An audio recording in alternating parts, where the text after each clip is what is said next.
All right, there we go. As we do each week, we'll begin with a brief recap from our previous class. Last week, we looked at America's criminal justice system and particularly the impact of the war on drugs. That was a focus from the 1970s, 80s, and 90s that resulted in significant law enforcement incentives, money being spent to ensure that these new drug laws were enforced, that also led to the utilization of funding that created the militarization of our police forces, which we see today. And it led to the term mass incarceration, where the United States leads the world. We have about 5% of the world's population, but we have 25% of the world's prisoners. And that shift from 200,000 people incarcerated in 1970 to more than 2.3 million incarcerated today has had a disproportionate impact on people of color because the laws were crafted to make sure that that would be the case. And as a consequence, what we see is that our criminal justice system is today racialized at every stage.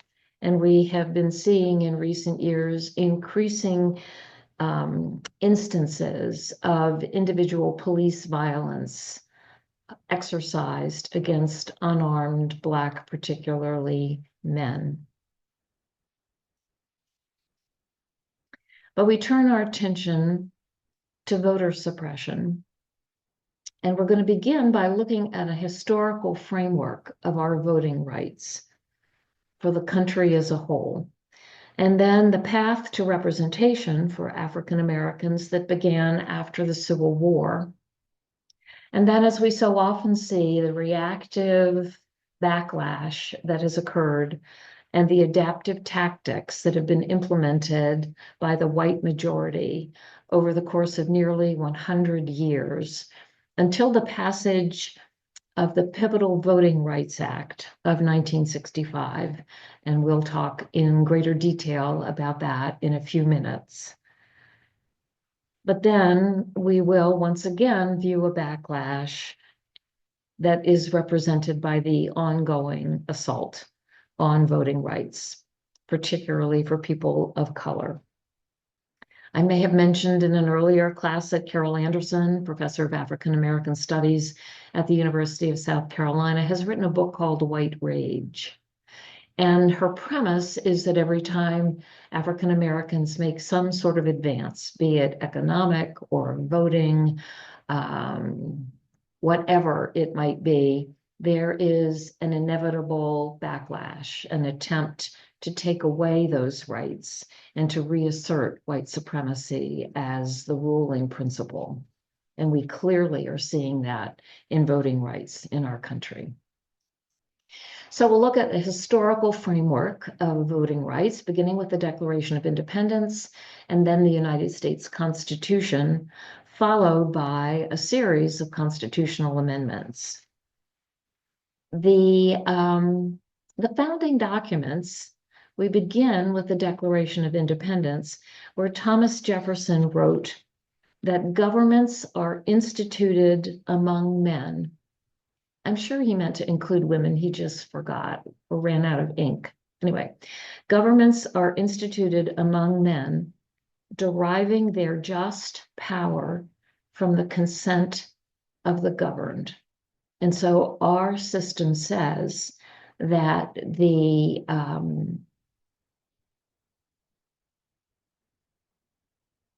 power, the principle of government comes from the consent of the governed. We'll look at the United States Constitution and then constitutional amendments. There's only one clause in the Constitution that speaks to voting, and it is Article 1, Section 4, Clause 1, and it reads, "The times, places, and manner of holding elections for senators and representatives shall be prescribed in each state by the legislature thereof." But Congress may at any time make or alter such regulations. A very important phrase. Except as to the place of choosing senators. Now, that's clearly an artifact to the way things were done early. But that's it. That is all the Constitution has to say about voting. But as we begin to look further at the constitutional amendments, what we see is that after the Bill of Rights, which are the first 10 amendments to the Constitution, approximately 1/3 of the other amendments deal with voting in one way or another. So they have caught the attention of Congress and the states as these amendments have been crafted and ratified. So I know that the first to deal with this was the 14th Amendment, ratified in 1868, that granted citizenship to those who had formerly been enslaved. And by granting citizenship, that should have been enough to say, as a citizen, you have the right to vote. But what we saw as a country was the backlash against Black voting rights with some horrific violence and major efforts at voter suppression, such that Congress came back 2 years later, having passed the 15th Amendment that declared specifically that the right of citizens of the United States to vote shall not be denied or abridged by the United States or by any state on account of race, color, or condition of previous servitude. So it was as clear as it could be that Black people in the United States have the right to vote, the constitutionally guaranteed right to vote.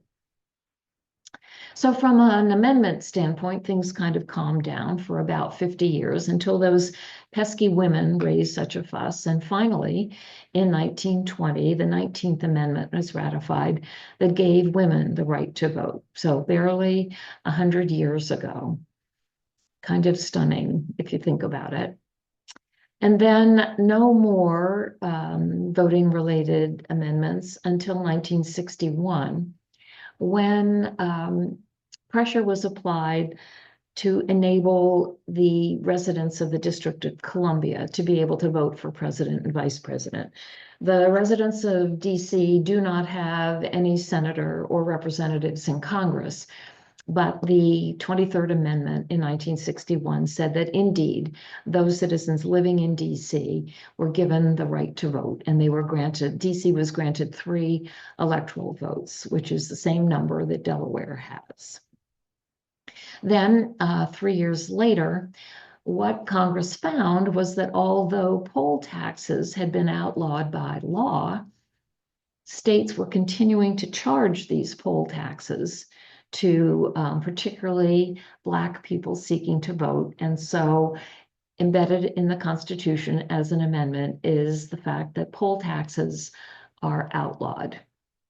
Interestingly, and we'll see, the reality is the states didn't stop, even though there was that constitutional amendment, but it was an affirmative statement that they should be outlawed. And then the last of the voting-related amendments to the Constitution came about in 1971 with the ratification of the 26th Amendment that reduced the voting age from 21 to 18. This was during the Vietnam War, when there was a military draft, and 18-year-old young men were being drafted and sent to fight in the Vietnam War. And Congress and the American society determined that if they were old enough to be sent to fight and die for their country, they were old enough to be able to vote for the people who would be making the decisions to send them. And that is the end of the voting-related constitutional amendments.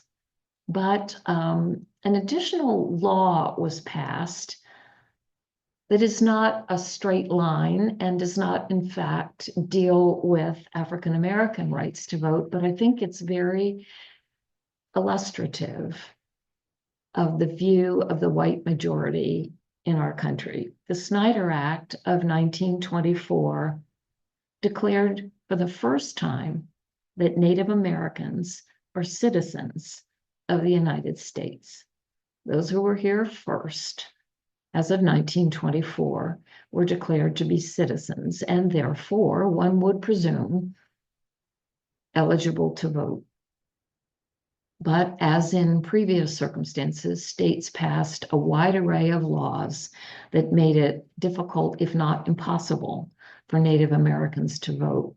And those actions continued for almost 35 years before they came to an end in 1957.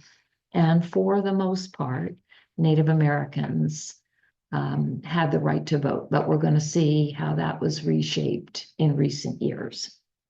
And all of this culminated in one of the most profound pieces of civil rights legislation ever passed in our country, the Voting Rights Act of 1965, whose purpose actually was to enforce the 15th Amendment that had been enacted almost 100 years earlier.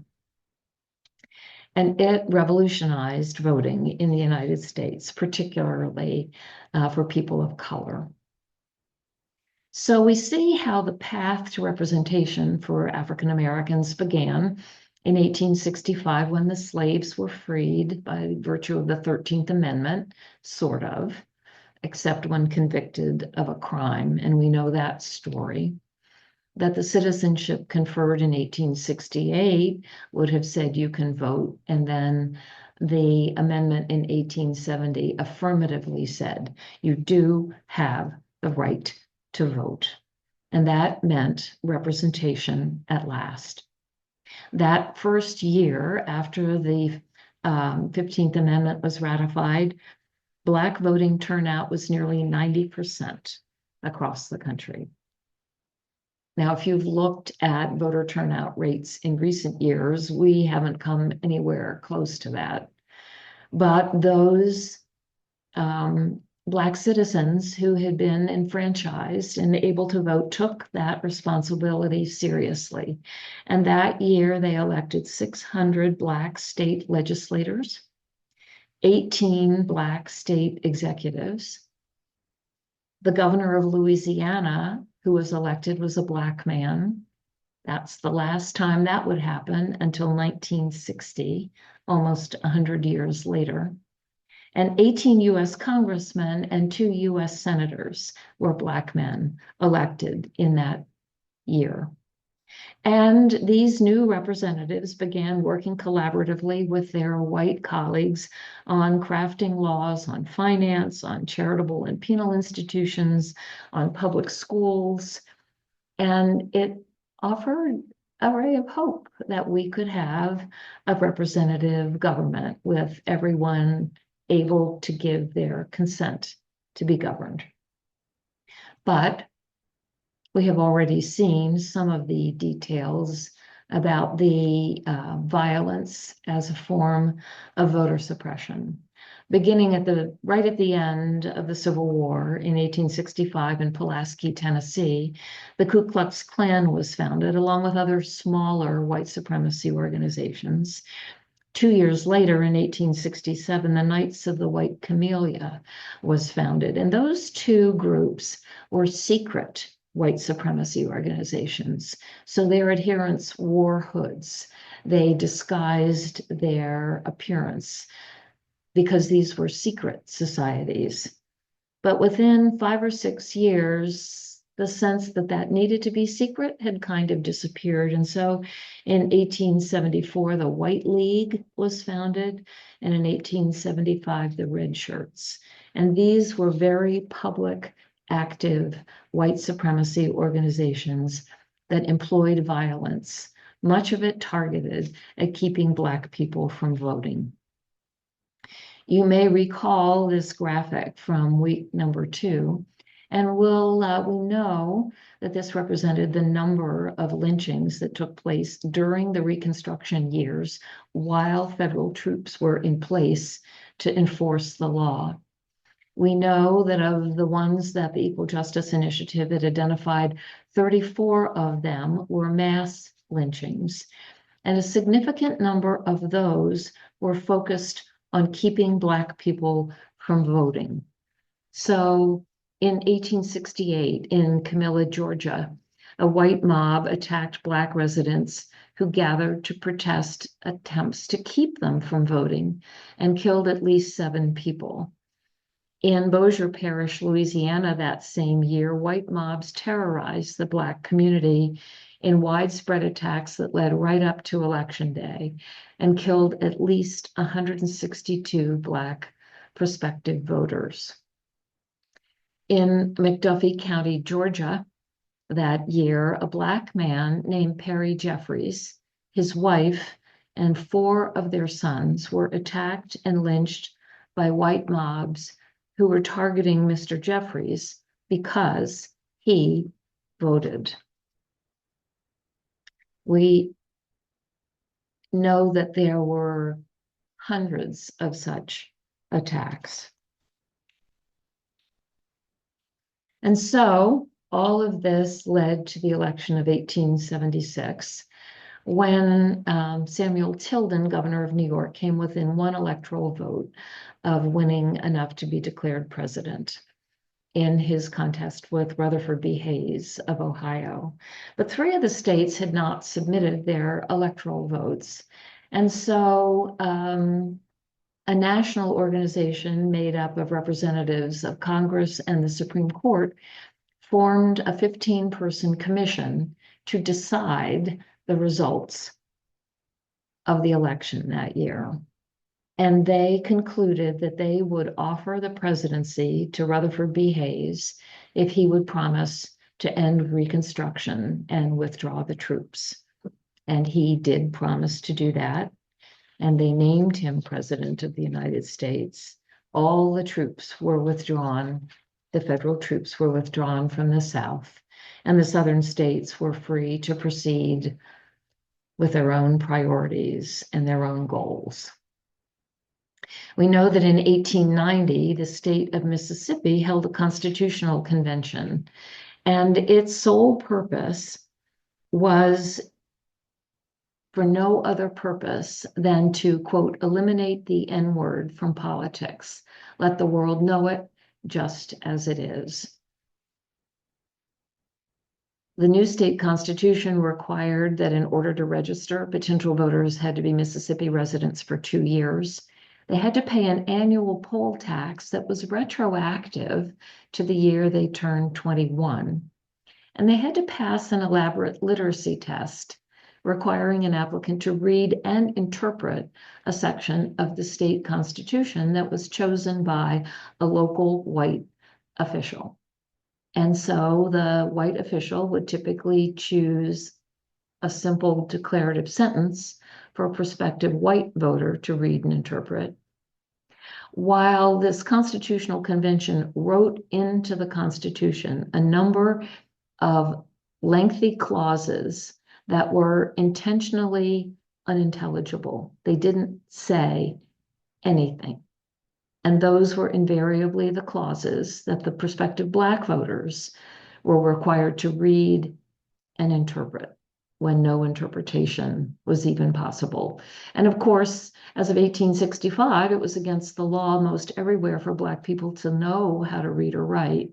And so this literacy test had an enormously dampening effect on voter registration rights of African Americans. Also included was a grandfather clause, and it said that if your grandfather was eligible to vote prior to 1865, then you were able to register. But if not, you had to go through the poll tax and the literacy test and all the rest. And so it enormously depressed Black voter registration. And indeed, it wasn't just Mississippi. Every southern state followed suit. In fact, then in 1898, Louisiana held its constitutional convention. And it required that,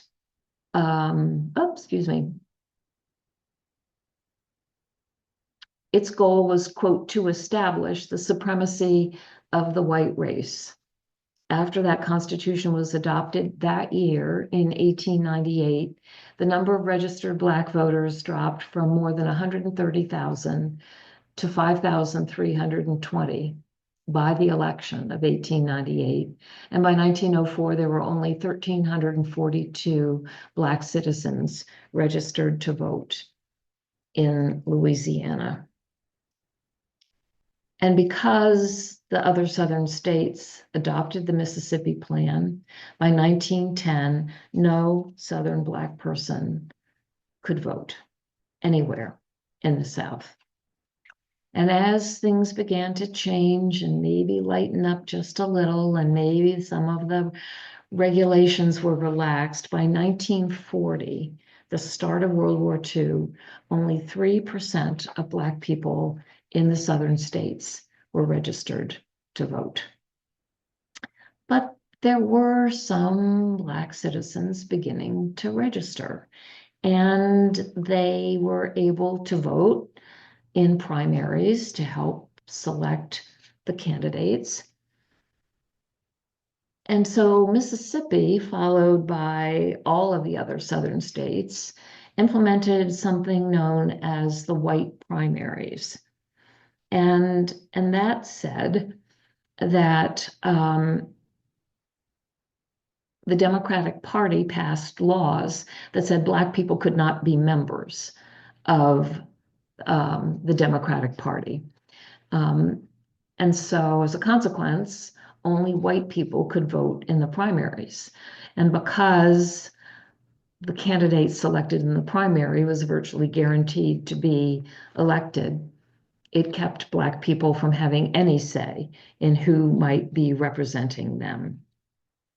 And it took until 1944 for the Supreme Court to say that the white primary was a violation of the 15th Amendment prohibition against voting discrimination based on race, because prior to that, the Supreme Court's decision upholding the white primaries said that the parties are private enterprises. They have nothing to do with the voting mechanism in the United States. And so if they choose to exclude Black people, it's perfectly fine. So for almost 25 years, these white primaries took place in the South.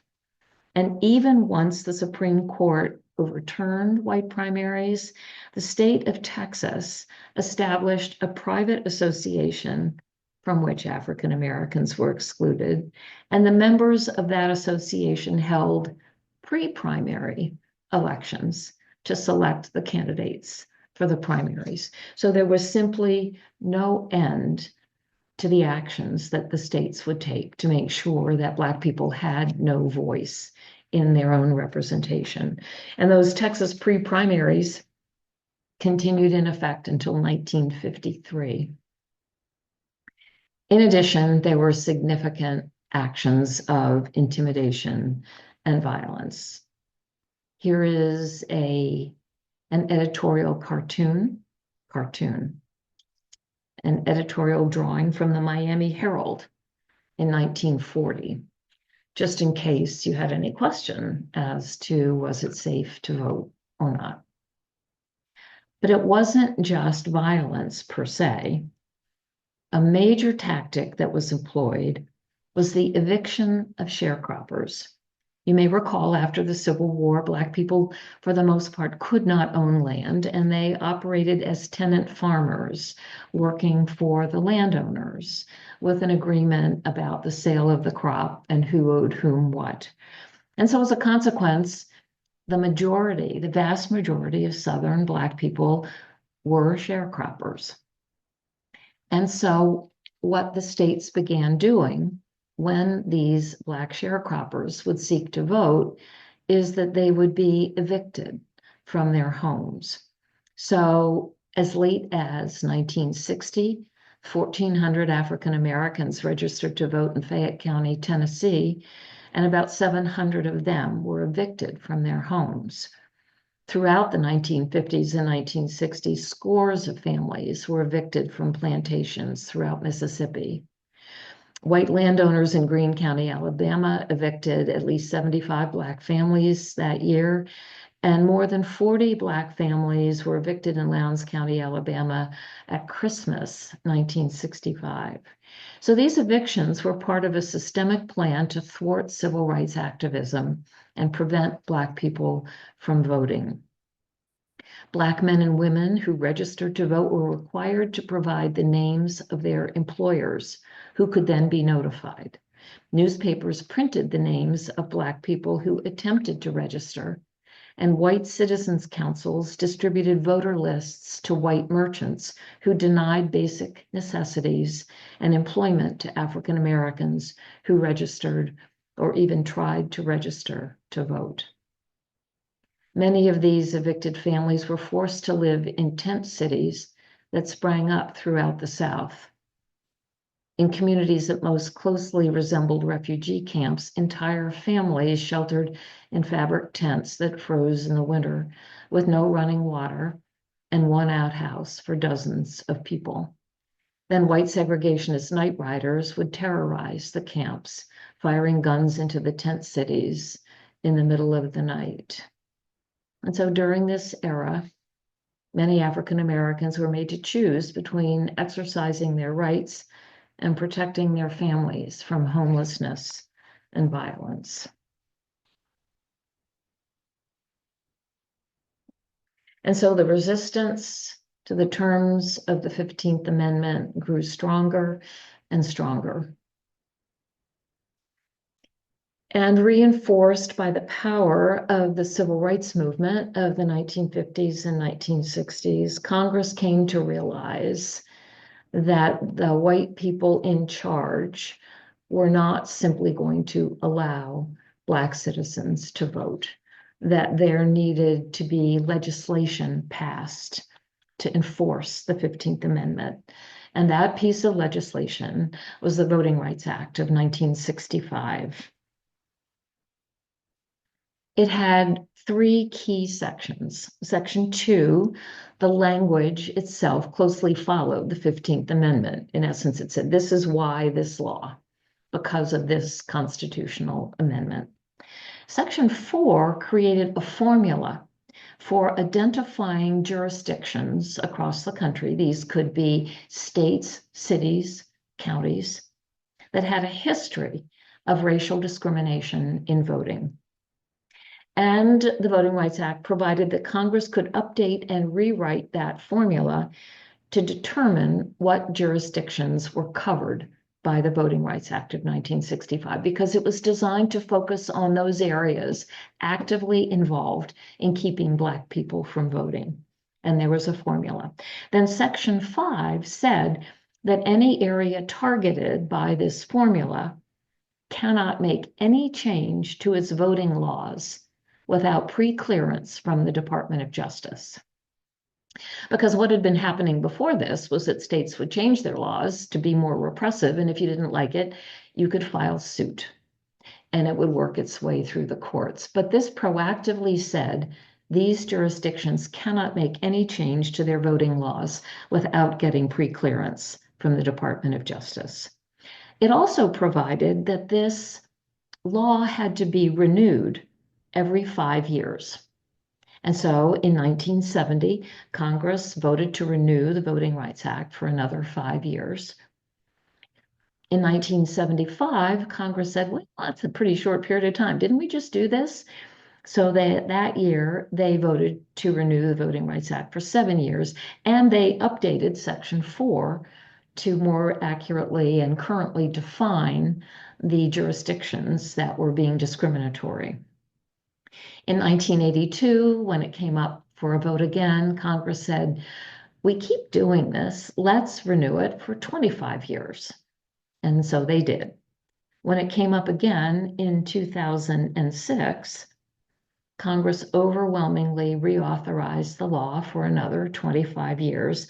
The vote was 390 to 33 in the House, and it was unanimous in the Senate. Imagine. So that was 2006. Then came 2013.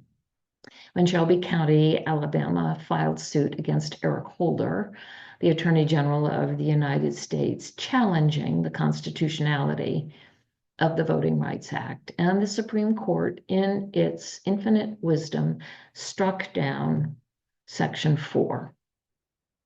There was no longer any formula for identifying at that time the 9 states and multiple counties and municipalities that were continuing to seek to deny Black people the right to vote. And in the opinion written by Chief Justice John Roberts, he said, we don't need this anymore because they're not doing it. Well, the reason they weren't doing it was that the law said they couldn't. During the period of time from 1982 to 2003, the Department of Justice had struck down 700 discriminatory attempts to change voting laws because of Section 4. And at this point, the Supreme Court says, no harm, no foul, nobody's doing any of this, so we're striking that section. Within 6 hours, the state of Texas implemented a voter restriction law that had been blocked by the Department of Justice the year before. North Carolina closed their early voting locations in all but one place in the entire state. Alabama closed the DMV offices where people could get voter IDs in 8 of the 10 counties where Black population was greater than 75%. And so between the Supreme Court decision in 2013 and the 2016 election, there were 868 fewer polling places in the jurisdictions that had been covered by the Voting Rights Act. And so what had been called the single most significant piece of civil rights legislation ever passed in the United States was completely gutted. And then developed the myth of voter fraud. And it is a myth. A constitutional law scholar by the name of Justin Levitt at Loyola University undertook a study of all the votes cast between 2000 and 2014. It was more than 1 billion votes. I'm thinking there weren't any TV shows on that he really wanted to watch, or maybe he was single. Anyway, he looked at more than 1 billion votes cast during that period of time, and he found 36 cases that might have involved voter fraud. Might. But the states seized on this idea of voter fraud as the basis for passing new legislation, creating the requirement for voter IDs. Before 2006, no state required a voter ID. You could take your electric bill, you could take your library card. You certainly didn't have to have a photo ID. But once the Civil Rights Act was gutted, the Voting Rights Act was gutted, states leapt into the fray. In Alabama,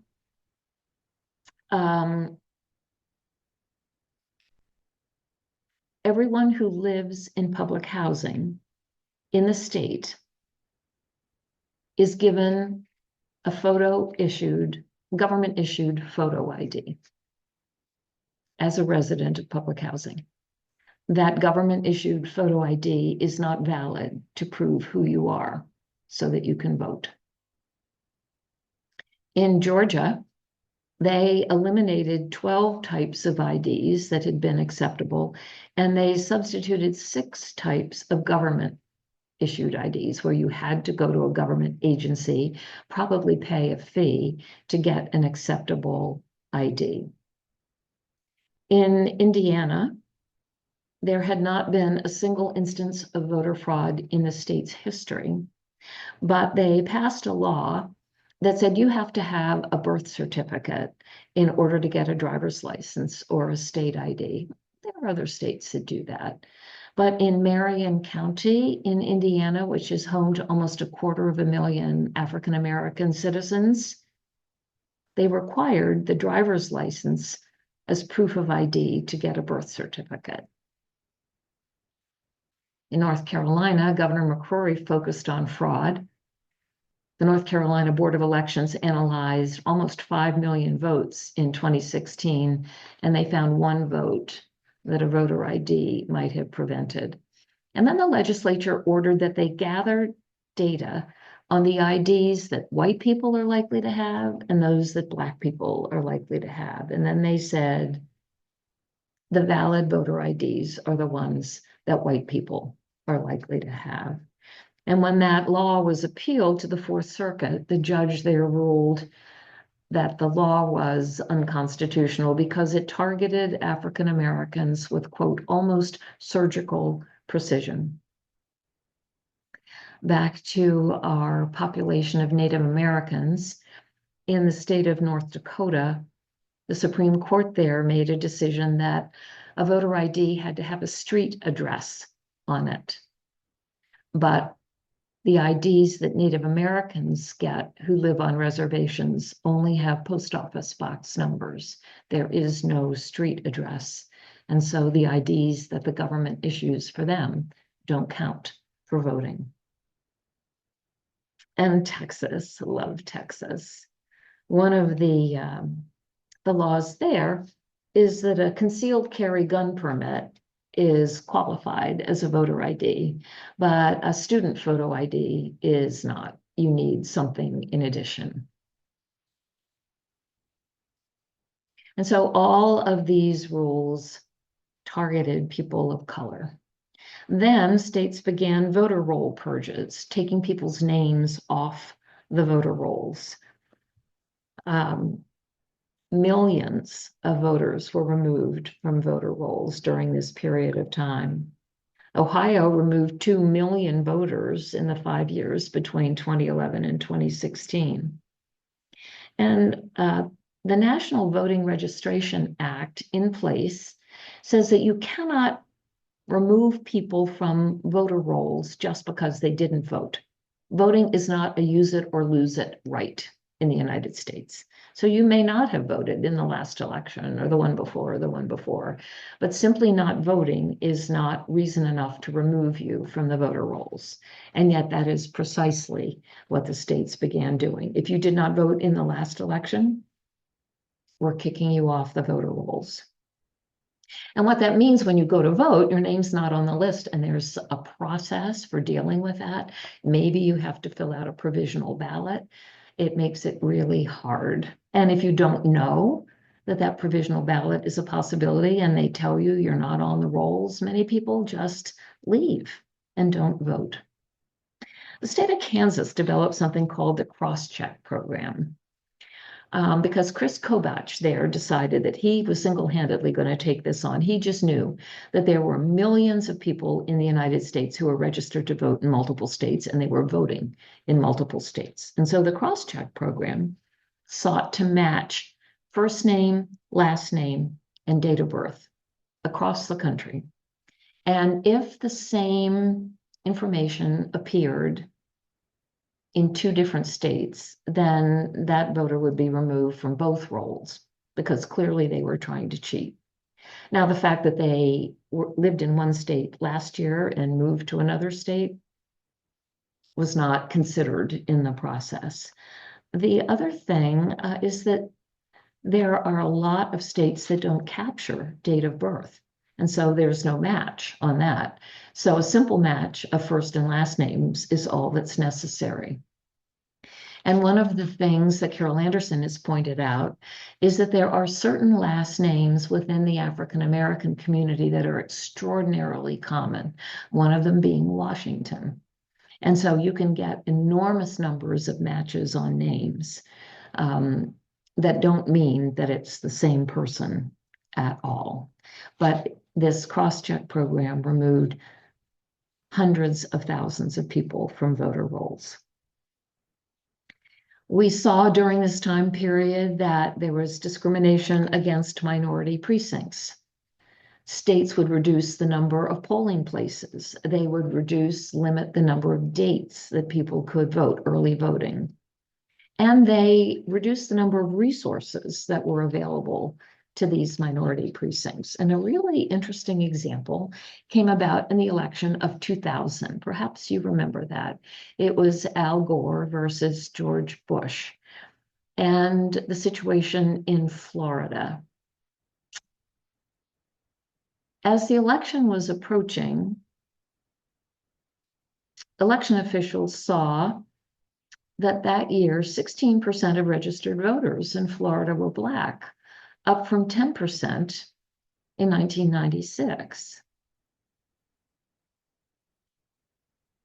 And so the Florida officials devised a laptop program that when you went in to vote, you would give your name, your ID, and the laptop program would allow the polling place official to tap into the database in Tallahassee and see whether or not you were registered to vote in the state. And if you were, go ahead and vote. But they didn't give those laptops to the majority minority precincts. There, if you went in, an official had to make a phone call to a person in Tallahassee who would access the database and tell you whether or not that person was registered to vote. The phones were busy. There was an overload. They couldn't respond, and prospective voters simply left. It also turns out, I think if you were alive or an adult during that time, you remember hearing about hanging chads and the punch card systems. Well, it turned out that the majority white precincts had voting machines, but the majority minority polling places had the punch cards that had such issues with, did they really vote for this person or did they vote for someone else? And so that had a huge impact on the results in Florida and consequently on who became president of the United States in 2000. In addition, Republican ballot integrity programs were created to intimidate Black voters. Agents, sometimes aided by local police, would stand outside polling places and call over Black people coming to vote to warn them that even an innocent technical error on their registration, such as a wrong address or apartment number, could lead to arrest. And are you sure that your registration is right in this? Are you sure that you really want to go ahead and vote? And often they took photographs of these voters, implying that they could be arrested later if a problem turned up. The whole issue of felon voting rights became important because we've seen how the issues of mass incarceration and the dramatic increase in the number of people found guilty of felonies exploded. And so the ability of someone convicted of a felony to vote varies state by state. In 2 states, Maine and Vermont, you can vote from prison. There are ballots in prison, and you never lose your right to vote.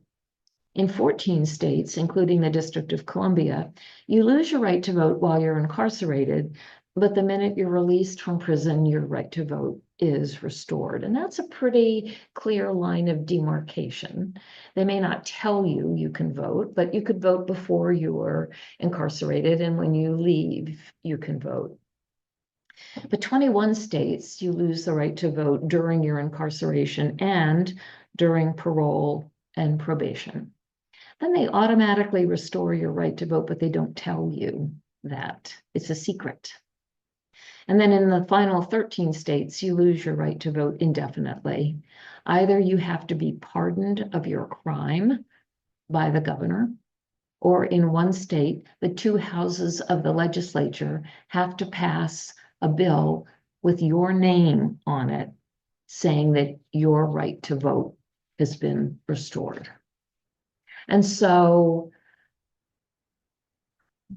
the disenfranchisement of those caught up in the criminal justice system is enormous. You may have seen that a few years ago, there was a referendum in Florida And by about a 2/3 vote, Floridians said that those released from prison who had been convicted should be allowed to vote.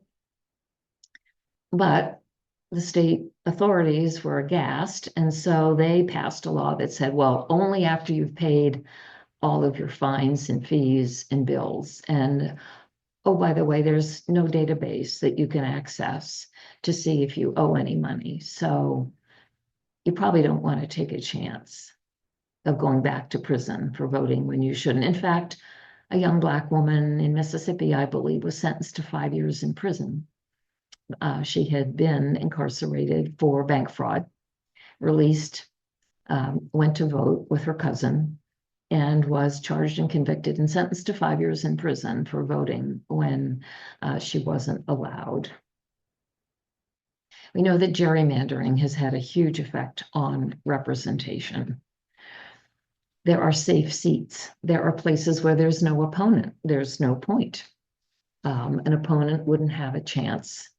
And it hardens the barriers, the lines between parties, between people, between candidates. And of course, Citizens United, yet another fabulous decision by the United States Supreme Court that said that corporations, according to the free speech clause of the Constitution, the government can't restrict them from spending money on elections, that independent expenditures for political campaigns are not limited in any way. So the 2020 elections unleashed a huge assault on voting rights. 49 states passed 440 bills to restrict voting. 19 states enacted laws that restricted voting by mail, increased voter roll purges, initiated criminal charges for aiding a voter, driving a voter to the polls, helping a disabled voter fill out their ballot, intensified voter ID requirements, and in many cases say you have to have proof of citizenship in order to get an ID to vote. A particular focus was early and absentee voting. And what's really interesting, of course, 2020 was the height of COVID. And that year, 158.4 million ballots were cast. 116 million of those were early or absentee. And 85 million of those votes were cast in the 33 states that are proposing future limits on early and absentee voting. In 2022, even more laws. 50% of these targeted every stage of mail voting. They increased the strictness of voter IDs. They explicitly made it more difficult for people with disabilities to vote. Polling places were selected without regard to access. They loosened the requirements to educate voters. If your polling place or your district changed, they don't have to tell you. When you get to the polling place where you voted forever and it's not there, there's no information to tell you where to go. And really difficult were the laws enacted to undermine the election process itself that allowed for citizen-initiated election audits, the ability to investigate and prosecute voters, civil and criminal penalties for election officials, providing state-sponsored election integrity agencies, removing professional election officials and replacing them with partisan components, and enabling the partisan administration of elections. And the list goes on and on. Georgia just passed a law that said all ballots had to be hand counted. Fortunately, the judge in the area said, not going to work. The election results have to be certified by that following Monday. You have no mechanism in place for hand counting. That's not going to happen. So there is some pushback that is taking place. But what could help?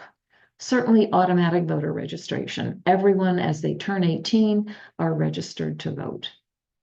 Instead of giving state legislatures the ability to set up voting districts after every census, create independent bipartisan districting commissions so you don't end up with these crazy voting districts. Make Election Day a national holiday. What is more patriotic than voting? What is more worthy of a holiday than voting? Enforce that National Voting Rights Act. Don't let states remove people just because they didn't vote. And Congress needs to pass the For the People or the Freedom to Vote Acts, and importantly, the John R. Lewis Voting Rights Act, which in essence restores the provisions of the Voting Rights Act of 1965. But many of these will require a Congress with the interest and the fortitude and the ability to pass these laws. And that wouldn't seem to be on the horizon these days. So all we can do is look locally at laws being proposed, actions being taken, speaking up, voting, so that all have the opportunity to give their consent to be governed.